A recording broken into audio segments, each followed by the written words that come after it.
We're focusing on this one now, shall we? Because Newcastle up against Liverpool. Oh, bring it on. Can it be tomorrow already? Here are the predictions that the guys have said. Oh, Craig's gone for a draw and Shaka has gone for a very hopeful 1-1 draw. Let's get into it, shall we? Because we all know the big headline that is hovering, the big Alexander Isak cloud that is hovering over this game. Shaka, this is the one that you're waiting on, and I don't know if you're excited for it, if you're like, bring it on, or it's scaring you. You described me as a hopeful 1-1 draw, and I laugh because that is exactly what it is. Oh, I know. It's a hopeful 1-1 draw. Listen, I think the game is at St. James's Park, and given the backstory to this, I just feel that this is about Newcastle fans at their loudest and the team that responds. Yeah. It's as simple as that.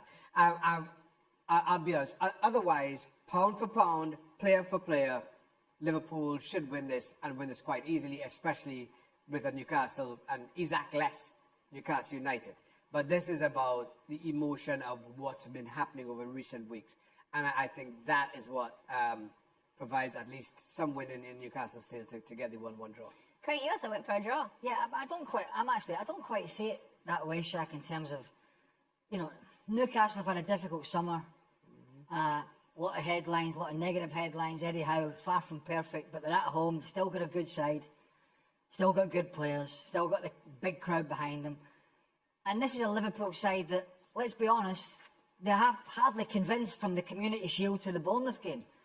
The defensive issues that we saw in both games would be enough to give me some hope as a Newcastle player and as a Newcastle manager that we can exploit those problems in the full-back areas. We can exploit the fact it's a new back four. We can exploit the fact that when Florian Wirtz is in the side, it's an extra midfielder out the side. And so the balance of that Liverpool team changes. And also, Newcastle can send some sort of message here to certain players who may or may not be thinking about joining. By beating and matching the current Premier League champions at home, all of a sudden, as you're a player, set up and say, hey, maybe that's, if I have my doubts as a front man and Isak's going, maybe that's not a bad place to go. Maybe there's going to be more happening at Newcastle this season than not. Contrast that, if Liverpool hammer them, it's a different scenario.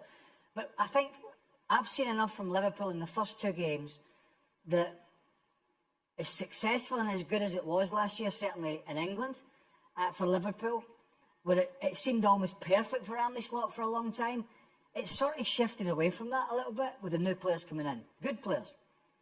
They're all good players.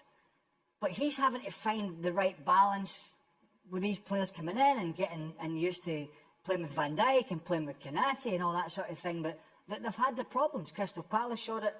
Bournemouth showed it for long periods. And I do think Newcastle can show it in this game at St James's Park, which is why I've gone for a draw. Maybe I'm wrong. I think Liverpool will get it right eventually. They're going to have to because they're going to be in a big fight with Arsenal.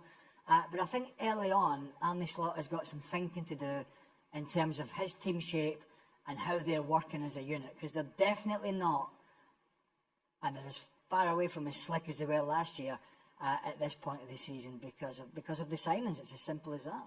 What we know is that it's going to be 12 men versus Liverpool's 11 out there tomorrow. And after the game, we will be talking about it on ESPN FC. Craig will be back. Nada Manul will also be joining. And the breath of positive fresh air that is Mark Ogden will also be joining.